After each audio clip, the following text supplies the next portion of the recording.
નમસ્કાર, આપ જોઈ રહ્યા છો ન્યૂઝ 18 ગુજરાતીનો હું છું લુબના। વરસાદને લઈને હવામાન વિભાગની આગાહી આગામી 7 દિવસ વરસાદની આગાહી કરવામાં આવી છે।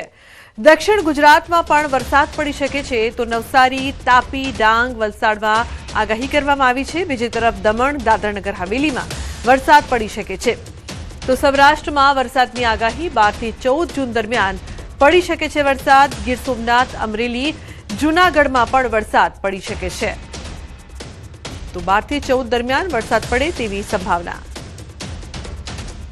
इसमें गुजरात रीजन में हल्का से मध्यम बरसात का संभावना है।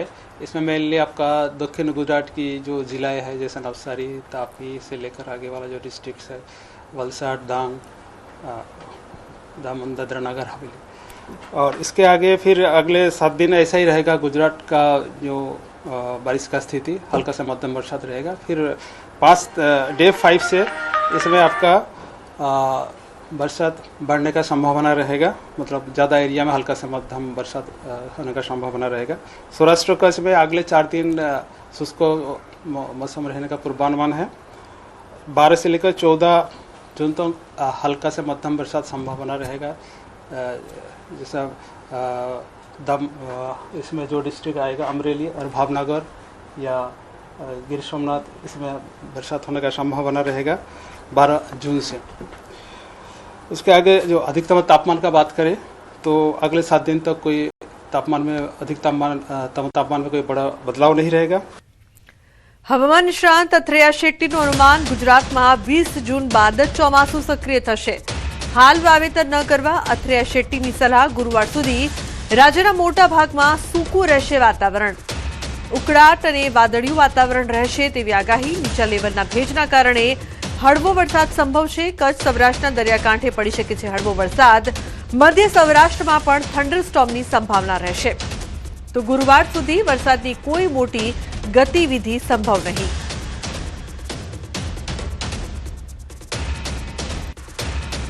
ચોમાસાને લઈને મોટી આગાહી। હવામાન નિષ્ણાંત અંબાલાલ પટેલની આગાહી। 15 જૂન બાદ ભારે પવન સાથે વરસાદની આગાહી કરવામાં આવી છે।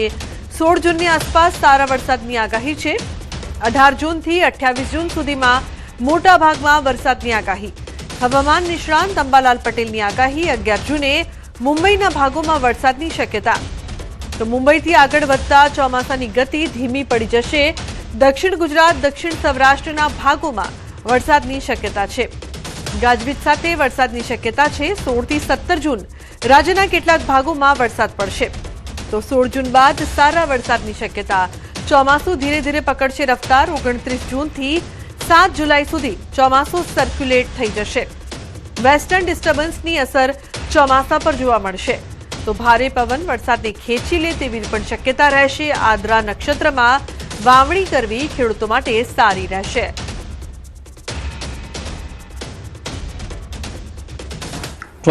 ચોમાસાની ગતિ જે છે એ મુંબઈના ભાગોમાંથી થોડી મંદ પડી જવાની શક્યતા જણાય છે, પરંતુ તે પૂર્વે દક્ષિણ સૌરાષ્ટ્રના ભાગો, દક્ષિણ ગુજરાતના ભાગો અને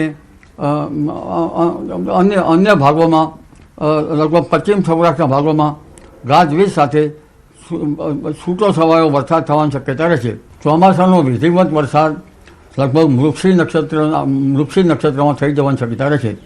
તારીખ 8મી જૂનથી દરિયામાં પવનનું બદલાશે। 15મી જૂનમાં ભારે પવન ફૂંકાશે અને તારીખ 16-17 જૂનમાં ગુજરાતમાં કેટલાક ભાગોમાં છૂટો છવાયો વરસાદ આવશે। તો ગુજરાતના ખેડૂતો માટે સારા સમાચાર। ફરી ચોમાસાએ લગાવી છે મોટી છલાંગ। ગુજરાતથી ચોમાસું અંદાજે માત્ર 250 કિલોમીટર દૂર। ચોમાસું મુંબઈથી હવે અંદાજે 100 કિલોમીટર જેટલું દૂર છે। મહારાષ્ટ્રના વિસ્તારમાં આગળ વધ્યું છે ચોમાસું। હજુ પણ 2-3 દિવસ ચોમાસાને અનુકૂળ સ્થિતિ આવી જ ગતિ રહેશે તો મુંબઈમાં સમયસર પહોંચી શકે છે ચોમાસું।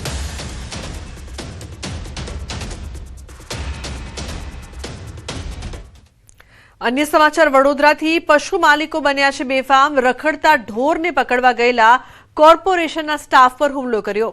જાનથી મારી નાખવાની ધમકી પણ આપી। પાલિકાના કર્મચારીઓ સાથે ગાળાગાળી પણ કરી તો આરોપીઓ કોર્ડન કરેલી ગાયો ભગાડીને લઈ ગયા। 2 આરોપીઓ સામે ફરિયાદ નોંધાઈ છે। બાપોદ પોલીસે કાયદેસરની કાર્યવાહી હાથ ધરી છે।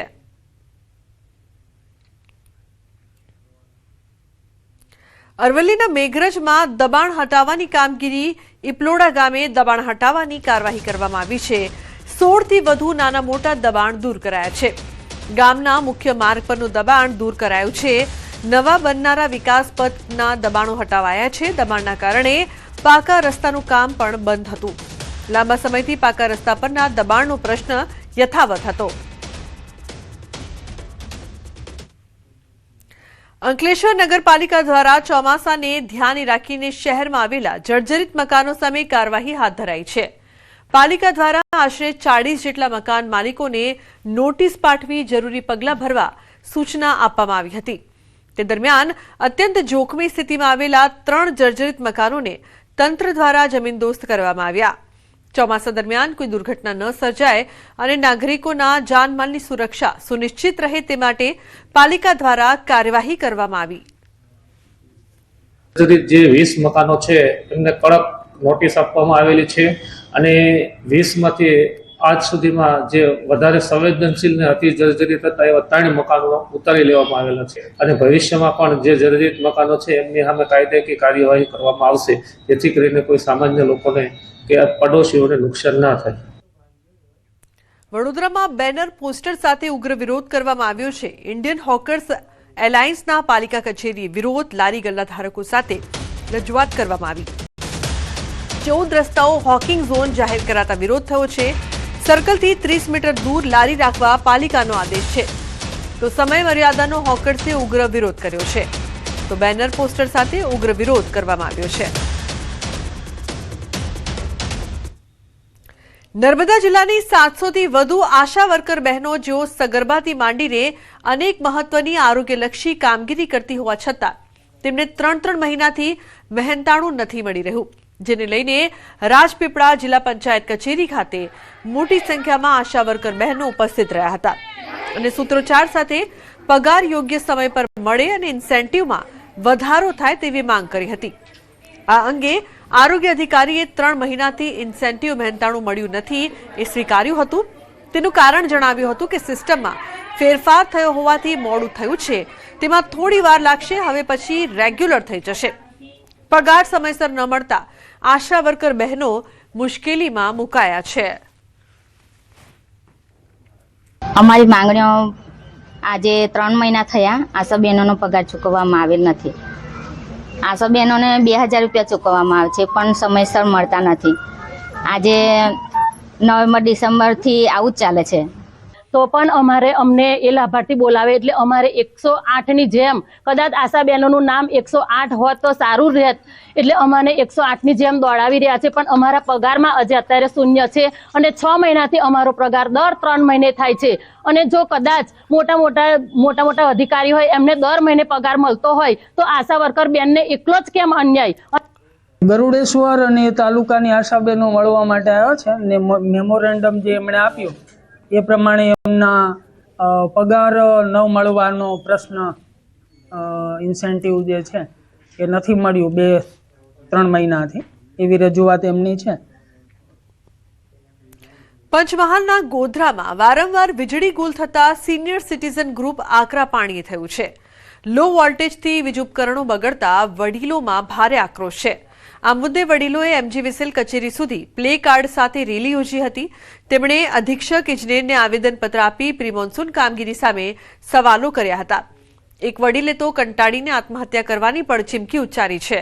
આગામી દિવસોમાં સામાન્ય પવનમાં પણ વીજળી જશે તો કચેરી ઘેરાવની ચેતવણી અપાઈ છે। બીજી તરફ અધિક્ષક ઇજનેરે ગત સપ્તાહે જેટકોમાં શોર્ટ સર્કિટના કારણે સમસ્યા થઈ હોવાનું જણાવ્યું હતું। તેમણે ટૂંક સમયમાં 2 નવા સબસ્ટેશન ઊભા કરી સમસ્યાનો કાયમી નિકાલ લાવવાની ખાતરી આપી છે।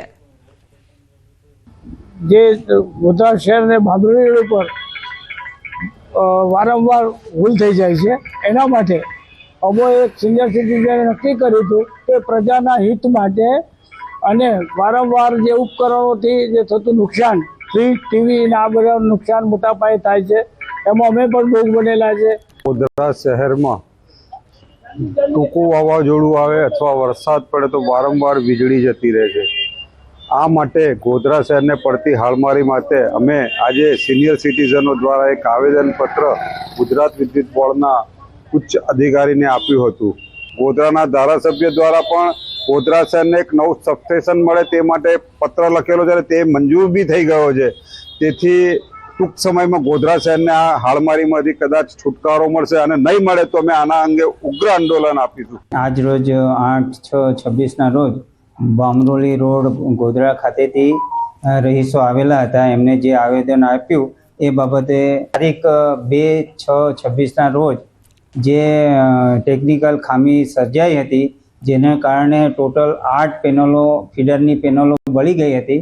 જેના ભાગરૂપે અમારા તરફથી જેટકોના એક્ઝિક્યુટિવ એન્જિનિયર, સુપ્રિન્ટેન્ડિંગ એન્જિનિયર જોડે કોઓર્ડિનેશન કરી અને રાત્રે આ પેનલો મંગાવી લેવામાં આવી હતી અને જેનું કામગીરી બીજા દિવસે પૂર્ણ કરી અને પાવર રાબેતા મુજબ કરી દેવામાં આવેલ હતો. ગાંધીધામથી એક ચોંકાવનારો અને